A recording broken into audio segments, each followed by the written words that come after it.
नमस्कार दोस्तों, आप सभी का स्वागत है। आज के इस YouTube वीडियो में हम बात करने वाले हैं NISM सीरीज 5 के चैप्टर 6 के बारे में। तो सबसे पहले एक ब्रीफ इंट्रोडक्शन देख लेते हैं, इस पर्टिकुलर चैप्टर में हम क्या क्या चीज़ें सीखने वाले हैं।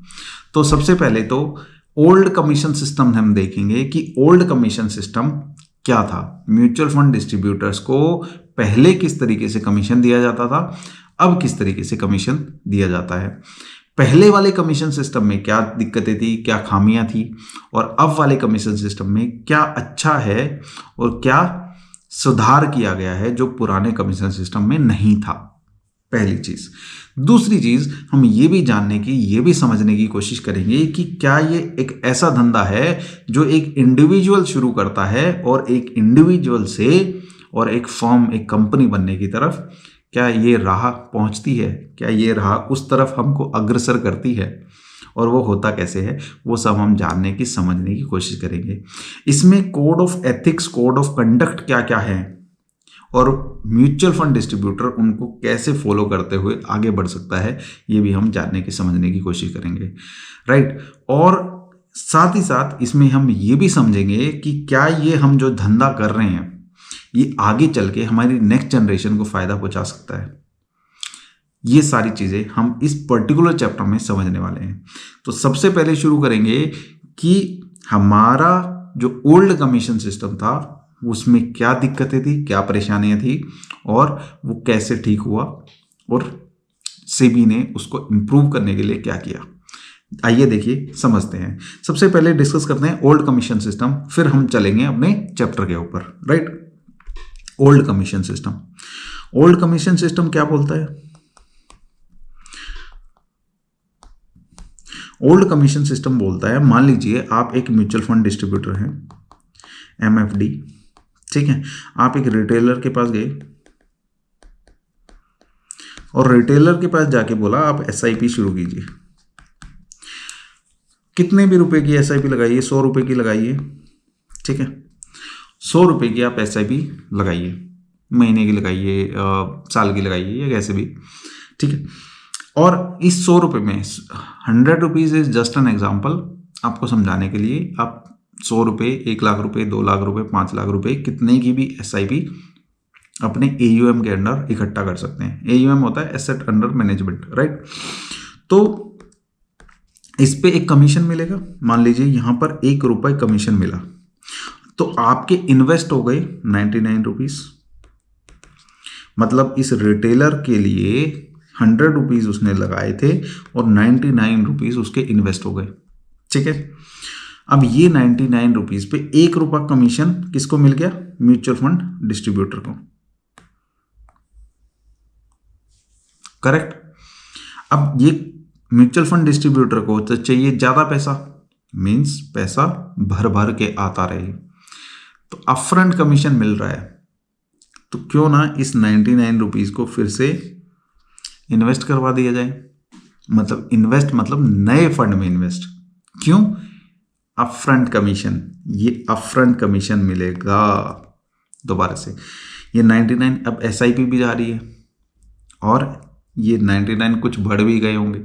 मान लो 110 रुपये हो गए और 100 रुपये उसने अगले महीने डाले, तो 210 रुपये अगले साल नए फंड में लगा दिए।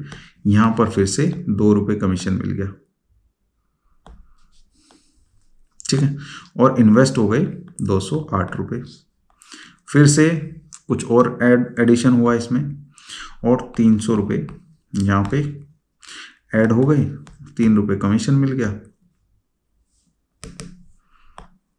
और 297 रुपये इन्वेस्ट हो गए, और फर्दर फर्दर फर्दर। मतलब कि एक यहां पर अपफ्रंट कमीशन की वजह से, अपफ्रंट कमीशन होने की वजह से लोग क्या कर रहे थे? बार बार सर्कुलेशन ऑफ मनी कर रहे थे, मनी को सर्कुलेट कर रहे थे। मींस यहां पर जो म्यूचुअल फंड डिस्ट्रीब्यूटर का काम था कि वो AUM लेके आए, वो AUM ना लाके वो क्या करने लग गया? मनी को सर्कुलेट करने लग गया, मतलब एक फंड से दूसरे फंड में, दूसरे फंड से तीसरे में। इस साल गोल्ड अच्छा है, अगले साल सिल्वर अच्छा है, उससे अगले साल कैपिटल मार्केट अच्छी है, उसके बाद निफ्टी अच्छी है, फिर मिड कैप अच्छे हैं, फिर इस तरीके से हर साल नया थीम, राइट। क्योंकि हर साल कमीशन कमाना है ना, तो थोड़े से कस्टमर लेके ही बड़ा कमीशन किस तरीके से कमाया जाएगा, अपफ्रंट कमीशन के थ्रू, राइट। तो ये था old system, old commission system. अब न्यू कमीशन सिस्टम में क्या चेंजेस किए गए वो समझते हैं। इसको बोला गया ट्रेल कमीशन।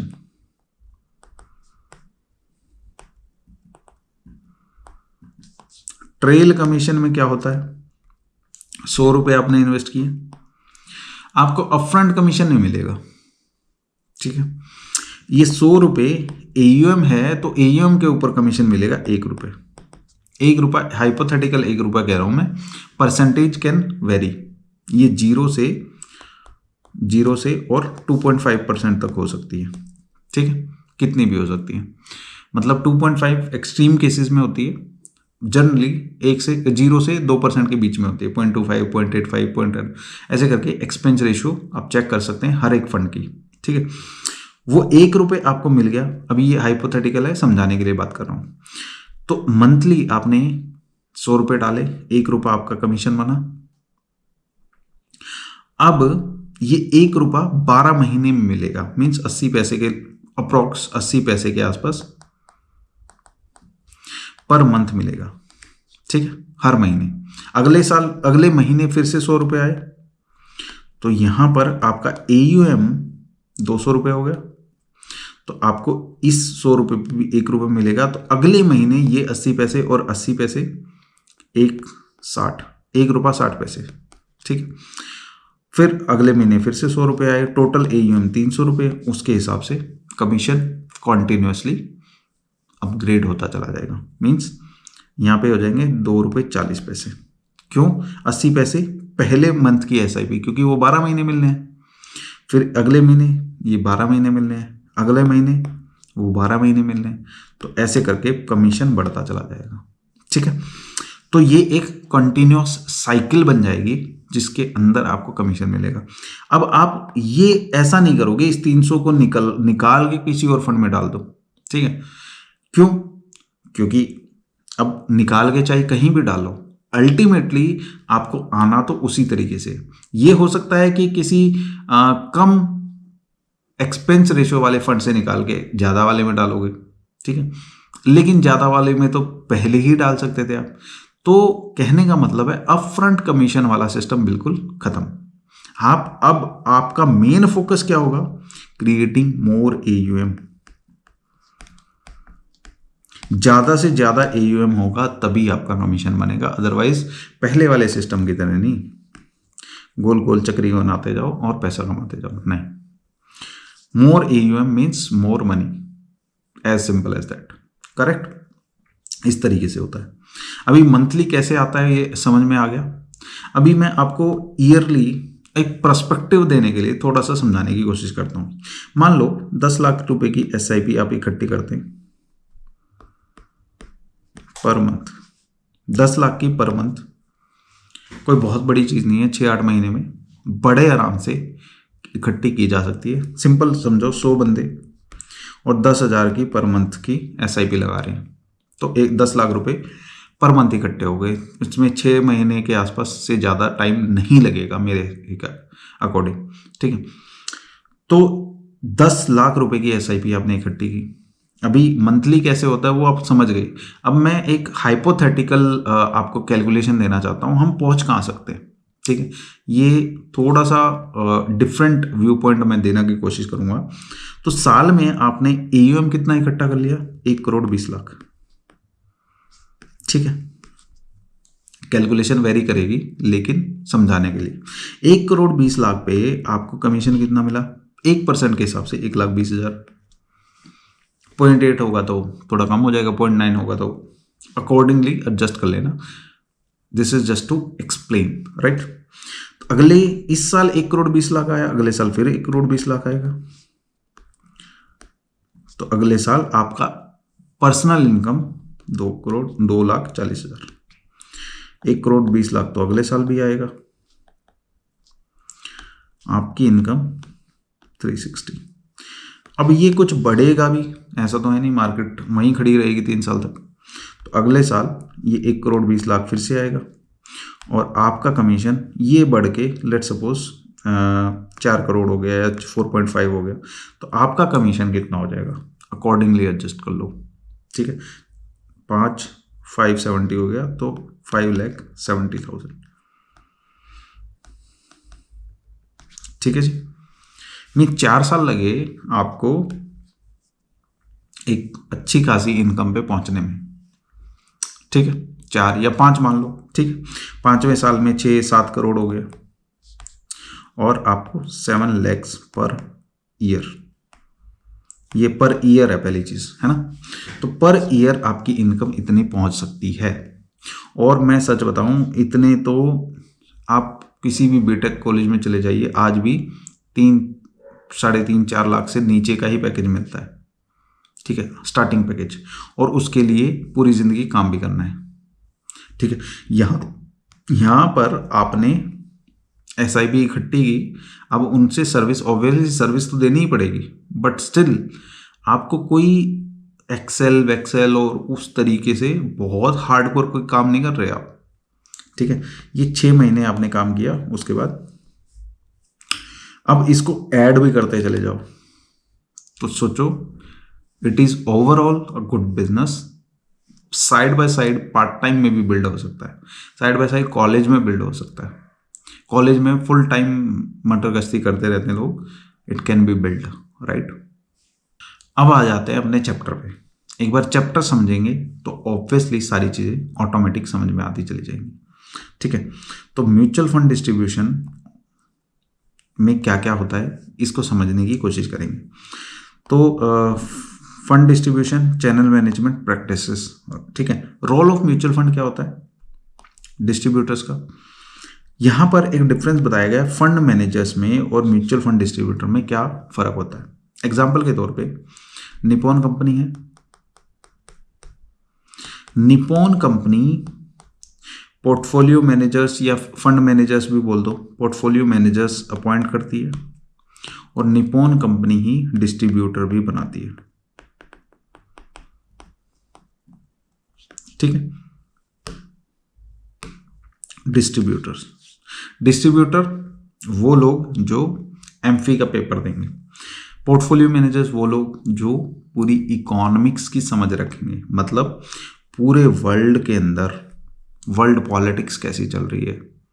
ठीक है, वर्ल्ड में ट्रंप क्या बोल रहा है, फेड क्या बोल रहा है, आरबीआई क्या बोल रहा है, इंडिया का क्या स्टांस है, इंडिया का बजट कैसा है, इंडिया में कौन से सेक्टर्स को पुश मिल रहा है, कौन से सेक्टर्स के लिए टेल विंड्स हैं, कि कौन से सेक्टर के लिए हेड विंड्स है, ये सब कुछ पूरा का पूरा रंगमंच समझने का काम किसका है, पोर्टफोलियो मैनेजर्स या फंड मैनेजर्स।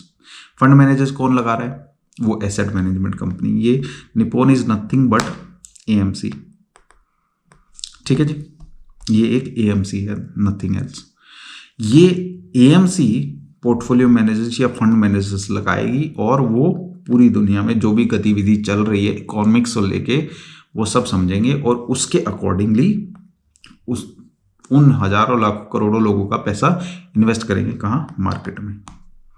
ठीक है, अपनी समझ के हिसाब से, और वो फंड लॉन्च करेंगे। ठीक है, हमारा एज अ डिस्ट्रीब्यूटर क्या काम है, हमारा एज अ डिस्ट्रीब्यूटर काम है क्लाइंट से मिले, उसकी नीड समझे, नीड 20 साल का 25 साल का लड़का है, उसकी अलग रिक्वायरमेंट होगी, 30 साल का 35 साल का अलग होगी, 40-45 अलग होगी, 50-55 अलग होगी। ठीक है, हम उसकी नीड समझेंगे और उसके अकॉर्डिंग उसको फंड सजेस्ट करेंगे। ठीक है, कि आप इस फंड में अगर पैसा लगाते हैं तो आपका पैसा सेफ रहेगा। ठीक है, तो ये किसका काम है, एसेट एलोकेशन प्लान देना किसका काम है, म्यूचुअल फंड डिस्ट्रीब्यूटर का। पैसा मैनेज करना फंड मैनेजर का काम है। आई होप दोनों के बीच में डिफरेंस आपको डेफिनेटली समझ में आ गया होगा। एक म्यूचुअल फंड डिस्ट्रीब्यूटर का काम ये नहीं है कि आप ये बताएं कि प्रॉपर्टी में लगाएं, ये लगाएं, वो लगाएं और इस तरीके से आपका काम आप इन्वेस्टमेंट एडवाइज़र नहीं है, आप फंड मैनेजर आप इन्वेस्टमेंट एडवाइज़र नहीं है, आप पोर्टफोलियो कैसे बनाना है उसके रिस्क को समझ के उसके रिस्क के अकॉर्डिंग फंड सजेस्ट करने का काम है आपका। ठीक है, तो ये चीज़ है। अब डिस्ट्रीब्यूटर किस तरीके के होते हैं? डिस्ट्रीब्यूटर इंडिविजुअल डिस्ट्रीब्यूटर होते हैं, हम और आप जैसे इंडिविजुअल डिस्ट्रीब्यूटर हो गए। पहले तो LIC UTI ही एजेंसीज थी जो डिस्ट्रीब्यूशन का धंधा करती थी, लेकिन अब डिस्ट्रीब्यूटर एक्चुअल में हर जगह पे हो गए हैं। आप ग्रो में जाओ, आप जीरोधा में जाओ, आप कहीं भी जाओ, ठीक है, आप एंजल वन में, मोतीलाल ओसवाल में, ठीक है, HDFC, कहीं भी जाके आप डिस्ट्रीब्यूटर बन सकते हैं। ठीक है, इंडिविजुअल डिस्ट्रीब्यूटर क्या करेगा? अपने हिसाब से, अगर मिनिमम स्टाफ के साथ काम करेगा, अपने डिसिप्लिन के अकॉर्डिंग काम करेगा। अगर आप डिसिप्लिन पर्सन नहीं है तो आई वुड सजेस्ट कि जॉब कर लो। अगर आप डिसिप्लिन बंदे हैं तो sky is the limit in this particular thing, right. वो मैंने बताया भी है, 4-5 साल में कहाँ पहुँच सकते हो, और अगर एक्चुअल में मेहनत कर सकते हो तो सही है, कोई दिक्कत नहीं है। नॉन इंडिविजुअल एंटिटीज़ कौन सी होती हैं? नॉन इंडिविजुअल एंटिटीज़ होती हैं जो बहुत लार्ज स्केल पे काम करती हैं। बैंक्स भी हो सकते हैं, NBFC हो सकती है, ब्रोकिंग फर्म्स हो सकती हैं, जैसे एंजल वन है ब्रोकिंग फर्म है। जैसे कि NBFC में बहुत सारे नाम, एडलवाइज ले सकते हो, या फिर बजाज फाइनेंस ले सकते हो। वो ऐसी फर्म्स है जो NBFCs है, ठीक है। और साथ में बैंक्स, HDFC, ICICI, सबके नाम सुने होंगे आपने। ये सब मास लेवल पे काम करते हैं और डिस्ट्रीब्यूशन का धंधा भी करते हैं। आप देखेंगे, आप जाइए HDFC में, SBI में, कहीं भी जाइए, वहाँ पर आपको बताया जाएगा SIP कर लो, ये कर लो, वो कर लो, सब पूरा ज्ञान देंगे आपको। तो मास लेवल पे जो काम होता है वो नॉन इंडिविजुअल या फिर इंस्टीट्यूशनल डिस्ट्रीब्यूशन भी उसको बोल देते हैं, ठीक है जी। मोड ऑफ डिस्ट्रीब्यूशन क्या होगा? फिजिकल मोड हो सकता है, मीन्स आप फॉर्म लेके जाके फॉर्म भर के और अपना SIP शुरू कर सकते हैं। आप फॉर्म लेके जाइए, एक चेक लेके जाइए, उस पर साइन वाइन कर दीजिए, कितना अमाउंट भरना है वो भर दीजिए और आपका शुरू हो जाएगा, कोई दिक्कत नहीं है उसमें। ऑनलाइन, ऑब्वियसली ऑनलाइन जाके डीमैट अकाउंट ओपन करके और वो भी किया जा सकता है, उसमें कोई दिक्कत परेशानी नहीं है। और स्टॉक एक्सचेंज प्लेटफॉर्म पे भी जाके NSE का mutual fund distribution channel partner बनना है वो बन सकते हैं। BSE का बनना है, बन सकते हैं, मोस्ट वेलकम। तो NSE का और BSE का, स्टार है BSE का और NSE का है N म्यूचुअल फंड 2। तो इन दोनों में क्या है, BSE का अगर आप बनते हैं तो इस पे 55 के 55 AMC, जितनी भी AMC इंडिया के अंदर रजिस्टर्ड है, सबके प्लान यहाँ मिलेंगे। और ऑब्वियसली NSE पे भी सारे के सारे AMCs के सारे प्रोडक्ट्स, जितने भी म्यूचुअल फंड ऑफर हो रहे हैं इंडिया के अंदर, सारे के सारे यहाँ मिलेंगे, ठीक है। तो आपको ऐसा चाहिए कि पूरा का पूरा लैंडस्केप आपको मिल जाए, SBI भी प्रमोट कर पाओ, एक्सिस भी प्रमोट कर पाओ, ठीक है। एक प्रोडक्ट एक्सिस का अच्छा है, एक प्रोडक्ट SBI का अच्छा है, एक प्रोडक्ट एडलवाइज का अच्छा है, एक प्रोडक्ट निपॉन का अच्छा है। तो ऐसे 10 प्रोडक्ट मुझे प्रमोट करने हैं, मैंने उनके बारे में अच्छे से स्टडी भी कर लिया। You can do that, right. और इसमें फ़ायदा क्या है? फ़ायदा ये है कि SIP शुरू करवा सकते हो, STP कर सकते हो, SWP कर सकते हो, डीमैट इंटीग्रेशन कर सकते हो। SIP क्या होता है समझ गए होगे आप। SIP हर महीने इन्वेस्टमेंट। STP ट्रांसफ़र प्लान, मतलब एक फंड से दूसरे फंड में ट्रांसफ़र करना। मतलब यहाँ पे 100 रुपये पड़े हैं तो आप हर महीने 5 रुपये दूसरे फंड में लगा दोगे। ये जैसे कैपिटल मार्केट है और आपको मेटल्स में जाना है तो इस फंड से दूसरे फंड में कॉन्टिन्यूसली इन्वेस्ट होता चला जाएगा। उसको कह देंगे क्या? Transfer plan. SWP होता है फंड से अपने अकाउंट में पैसे लेना, अकाउंट में, कि भाई अब बहुत AUM इकट्ठा कर लिया, अब मैं अपनी लाइफ टेंशन फ्री होके रिटायरमेंट लाइफ जीना चाहता हूँ। SWP systematic withdrawal plan. 1 crore रुपए इकट्ठा करो, साल का 10-12% के आसपास निफ्टी रिटर्न देती है। 6 लाख रुपए अपने अकाउंट में डालो, निकल जाओ, ठीक है, 6 लाख रुपए हर कोई इतना ही खर्च कर पाता है, ठीक है, एज अ फैमिली लेवल पे। ठीक है, ऑब्वियसली हर किसी का जूते का साइज एक नहीं होता, किसी का 1 लाख भी होगा, किसी का 20,000 में भी काम चल जाता होगा, बट स्टिल इस तरीके से प्लानिंग की जाती है, राइट। म्यूचुअल फंड यूटिलिटीज क्या होती है कि एक ही जगह पे सारी चीज़ें मिल जाना, ग्रो, एक जगह पे सारी एएमसीज के सारे प्रोडक्ट मिल जाएंगे, ठीक है। ग्रो, यहाँ पे ग्रो, पेटीएम मनी, अलग अलग एएमसीज के सारे प्रोडक्ट्स एक जगह पे मिल जाए, तो म्यूचुअल फंड यूटिलिटीज के अंदर common account number, all mutual fund holding, ये यूटिलिटीज के अंदर क्या आता है, म्यूचुअल फंड भी आपको एक ही एप्लीकेशन में मिल जाए, आपको स्टॉक्स, ईटीएफ्स, बॉन्ड, कमोडिटीज जो चाहिए एक प्लेटफॉर्म पे जहां मिल जाए, उसको म्यूचुअल फंड यूटिलिटीज का किंग कह देंगे, ठीक है। प्री रिक्विजिट्स क्या है डिस्ट्रीब्यूटर बनने के? डिस्ट्रीब्यूटर कैसे बन सकते हो आप? डिस्ट्रीब्यूटर बनने के लिए अभी आप तैयारी कर रहे हो, क्या कर रहे हो, NISM 5 की तैयारी कर रहे हैं, तो यहाँ पर क्या होगा, आप म्यूचुअल फंड डिस्ट्रीब्यूटर बन पाएंगे। NISM सीरीज 5A का एग्जाम देना पड़ेगा, उसके बाद एमफी रजिस्ट्रेशन नंबर लेना पड़ेगा, AMFI ARN number. ARN number लेने से पहले वो क्या मांगेगा आपसे, आप कहाँ रहते हैं, एड्रेस प्रूफ, आधार कार्ड, पैन कार्ड और जो भी डॉक्यूमेंट उसको चाहिए वो सब मांग के, और फिर आप फाइनली म्यूचुअल फंड डिस्ट्रीब्यूटर बन पाएंगे, ठीक है। और ये ARN नंबर किसको जमा करवाएंगे? AMC को जमा करवाएंगे। AMC कंपनी के पास जाएंगे, निप्पॉन के पास, आदित्य बिरला के पास, HDFC, ग्रो, किसी के पास भी आप जाएंगे और उसके साथ अपना एम्पैनलमेंट कर लेंगे। आपको जॉब करनी है, EUIN नंबर लेना पड़ेगा, employ unique identification number, correct, कोई दिक्कत परेशानी नहीं इसमें, ठीक है। एम्पैनलमेंट रिक्वायरमेंट मतलब कि AUM एक्सपीरियंस, ऑब्वियसली ये एम्पैनलमेंट की रिक्वायरमेंट क्या है, strict code of conduct, bank details, ये सारी चीज़ें देनी पड़ेंगी। मतलब ऐसा नहीं है ना एम्पैनलमेंट हो गए और आज कुछ काम नहीं कर रहे, तो AUM इकट्ठा करना आपका काम है, ठीक है। आपकी बैंक डिटेल्स लगेंगी तो ताकि कमीशन आपके बैंक अकाउंट में आता रहे, और साथ में कोड ऑफ कंडक्ट में किसी को झूठ नहीं बोलना है, ठीक है। बताना है कि गारंटीड रिटर्न जैसा कोई शब्द नहीं होता, हो सकता है मार्केट साइडवेज रह जाए कुछ टाइम, लेकिन over longer period of time market return देती है, ऐसा करके समझाना है, ठीक है। रेवेन्यू, म्यूचुअल फंड डिस्ट्रीब्यूटर का रेवेन्यू कैसे होता है वो ऑलरेडी मैंने समझा दिया है आपको, ट्रेल कमीशन बता दिया है, फिर भी कैलकुलेशन कैसे होती है कि बेनिफिट्स क्या हैं ये सब समझा दिया मैंने, ठीक है। पिछले बिल के अंदर क्या दिक्कतें, पिछले कमीशन पे आउट कमीशन के अंदर क्या दिक्कतें थी, वो अपफ्रंट कमीशन था, उसके अंदर वो अबॉलिश कर दिया गया न्यू वाले कमीशन स्ट्रक्चर के अंदर, ठीक है।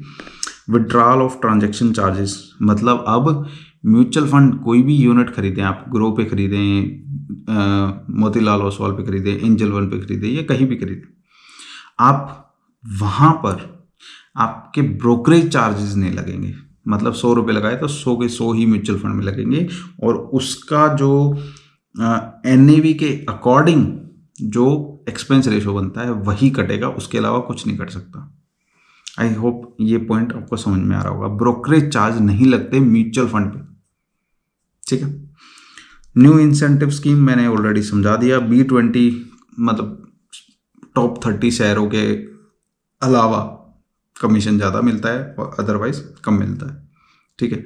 और एकदम से 10,000 रुपये आप टॉप 30 सिटी से बाहर किसी के SIP लगवाते हो तो ऑब्वियसली उसमें ज़्यादा मिलता है, ठीक है। 100-150 रुपये के आसपास कुछ मिलता है, ये लाइन अच्छे से पढ़ लेना, ठीक है। तो टैक्सेशन डिस्क्लोजर क्या है जी, मतलब आप ऐसे डिस्ट्रीब्यूटर बन गए जिसका कमीशन 20 लाख रुपए आता है तो आपको GST नंबर लेना पड़ेगा, ठीक है। 20 लाख से ऊपर कमीशन आता है तो GST नंबर इज मैंडेटरी, ठीक है जी। एंड अगर 20 लोकेशन से ज़्यादा बिजनेस आता है तो भी आपका नाम AMC सबसे ऊपर टॉप पे वेबसाइट पे दिखाएगी जी, इस बंदे का धंधा जो है, इस बंदे का जो कमीशन है वो 20 जगह से आता है, इसके पास 100 करोड़ से ज़्यादा गए AUM है, मतलब ये अलग अलग चीज़ें हो सकती हैं। 100 करोड़ से ज़्यादा AUM और 20 लोकेशन से ही आता हो धंधा तो भी आपका नाम रिप्रेजेंट होगा। 20 से नहीं आता लेकिन AUM 100 करोड़ का है और AUM भी 100 करोड़ का नहीं है और 20 लोकेशन से नहीं आता लेकिन कमीशन 1 करोड़ आता है, तो सब केसेस में आपका नाम दिखा दिया जाएगा। ठीक है जी। Due diligence and professional standards, ये समझ लेते हैं। डिस्ट्रीब्यूटर और इन्वेस्टमेंट एडवाइजर में क्या फ़र्क है? What is the difference between distributor and investment adviser? Distributor क्या कमाता है? कमीशन कमाता है, ये फी लेते हैं, पैसा लेते हैं, चार्ज करते हैं। एस्ट्रोलॉजर फीस लेता है बताने के, ठीक है। म्यूचुअल फंड डिस्ट्रीब्यूटर कमीशन लेता है, वो पैसे फीस नहीं लेता, उसको कमीशन आता है, ठीक है। तो ये फर्क है। म्यूचुअल फंड डिस्ट्रीब्यूटर फंड के बारे में बताएगा बस, इन्वेस्टमेंट एडवाइजर ये बताएगा कहाँ इन्वेस्ट करो, कब करो, कैसे करो।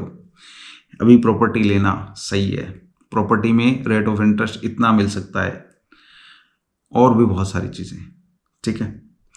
तो investment adviser is all together a different ball game and mutual fund distribution is a different ball game, ठीक है। प्रॉपर्टी किस टाइम बॉटम हो रही है, गोल्ड किस टाइम खरीदना चाहिए, कौन से स्टॉक्स में खरीदना चाहिए, कौन सा स्टॉक बढ़िया है, कौन सा नहीं है, स्टॉक्स की पूरी जानकारी, इस तरीके के काम इन्वेस्टमेंट एडवाइजर कर सकता है। हम डिस्ट्रीब्यूटर के तौर पे फंड्स बता सकते हैं, कौन सा फंड अच्छा है, फंड में कौन सा फंड मैनेजर है, उसका ट्रैक रिकॉर्ड क्या है, ये सब चीज़ें बता सकते हैं। लॉन्गर पीरियड ऑफ टाइम में कितना रिटर्न दे सकता है, इसके आसपास हम थोड़ा सा गाइडेंस दे सकते हैं, ये चीज़ें हैं, ठीक है जी। तो दोनों के बीच में डिफरेंस आई होप आपको समझ में आ गया होगा। नॉमिनेशन फैसिलिटी हमने बताया था ना कि क्या ये ऐसा धंधा है जो आपकी अगली जनरेशन का भी कुछ भला कर सकता है? डेफिनेटली कर सकता है। आपने ARN नंबर लिया, और ARN नंबर लेके आपने नॉमिनी बना दिया अपने बच्चे को। अब आपका बच्चा क्या करेगा? आपका ARN नंबर है, AUM आपने इकट्ठा कर लिया, 100 करोड़ कर लिया, आपके नॉमिनी को जितना भी AUM होगा उसका कमीशन आता रहेगा, जितना भी AUM होगा उसका कमीशन आपके नॉमिनी को भी जाएगा। लेकिन इसमें एडिशन क्या है कि वो नया धंधा ऐड नहीं कर सकता, नई सिप नहीं जोड़ सकता, नए क्लाइंट्स को ऐड नहीं कर सकता उसमें। लेकिन अगर वो ARN होल्डर है तो वो जोड़ सकता है, तो वो AUM भी अपने पास ट्रांसफर कर लेगा, ठीक है।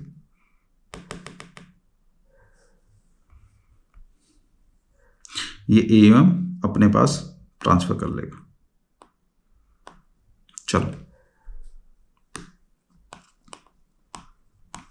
करेक्ट है जी। तो ये चीजें समझ, I hope you are getting my point. तो ये है AUM ट्रांसफर हो जाएगा, रिस्ट्रिक्शन बता दी, नॉमिनेशन। Change of distributor. अब कोई पूछ सकता है कि मेरे दोस्त के तो ग्रो में पड़े हैं, मेरे दोस्त के तो पेटीएम मनी में पड़े हैं, मेरे दोस्त के तो HDFC में पड़े हैं, लेकिन मैं डिस्ट्रीब्यूटर हूँ एंजल वन का, मैं डिस्ट्रीब्यूटर हूँ मोतीलाल ओसवाल का, तो क्या मैं ट्रांसफ़र कर सकता हूँ? डेफिनेटली कर सकते हो। कैसे? CDSL, NSDL, इनकी वेबसाइट से कर सकते हो, ठीक है। तो चेंज ऑफ डिस्ट्रीब्यूटर हो सकता है, लेकिन ये क्यों होना चाहिए ये समझो। मान लो ये आपका पहले एग्जिस्टिंग ब्रोकर था क्लाइंट का और आपके पास दूसरा वाला ब्रोकर है, ये ग्रो था, आप एंजल वन से हो, ठीक है।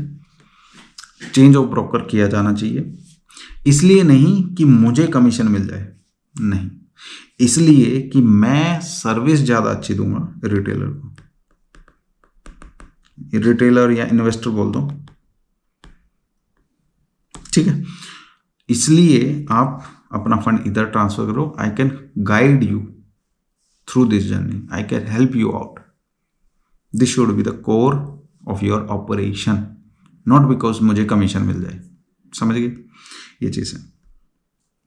ऑब्वियसली उसमें कूलिंग ऑफ पीरियड होता है, 12 महीने के बाद ही कमीशन मिलता है, ठीक है।